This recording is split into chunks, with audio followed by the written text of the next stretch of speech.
Yes, these very words regarding feminine glory and attire are inscribed in our Bibles.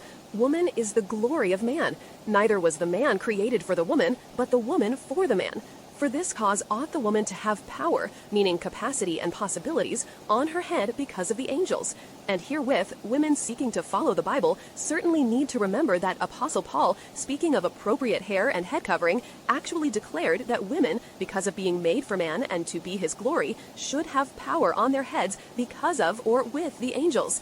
This an often missed but vital truth in our Bibles. And yes, angels have much glory, and women, likewise, being made for man and to be his glory, should have power to share in that glory, a truth sadly missed. And herewith, all should carefully ponder that Apostle Paul, further speaking of appropriate feminine attire, vividly pointed out removing women's long hair is a shame and disgrace, and then, and lastly, concluded his special head covering teaching, declaring woman's long hair a glory to women, and given for a covering, and even further, according to the Greek, declared woman's glorious long hair, given instead of a veil. The reason for such is given later. And yes, I was amazed to learn the Greek word for, as in for a covering, is used hundreds of times in the Greek Septuagint with the distinct meaning of instead of, being used when the Bible speaks of new kings reigning instead of another. And herewith I must also add, my God, who greatly cares about man and she who he created to be his glory, provided an abundance of miracles to confirm what I am saying. And it pains my heart that so many women, although very religious about not removing their glorious long hair, because Paul declared that a shame and disgrace, nevertheless veil their heads in a manner that largely makes them look no different than if it were removed.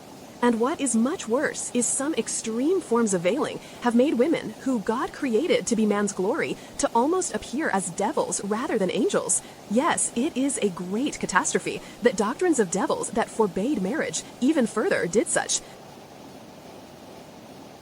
And now, I must lastly add, Apostle Paul, speaking of hair and appropriate attire and the glory of women, was speaking to a people and nation where oppressive veiling, including face veiling, was done by harsh pagan religions, and therewith, in his second letter to the same people, advocated where Christ is, there is liberty, and advocated Christ took away the veil, and that all should come before God with an unveiled face.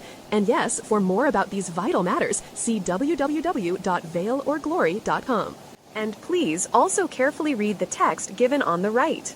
Yes, unfortunately, religious people too often, no different than others, who they count the ungodly world, cannot admit any errors, regardless how strange their doctrine is, and how divided our religious world is.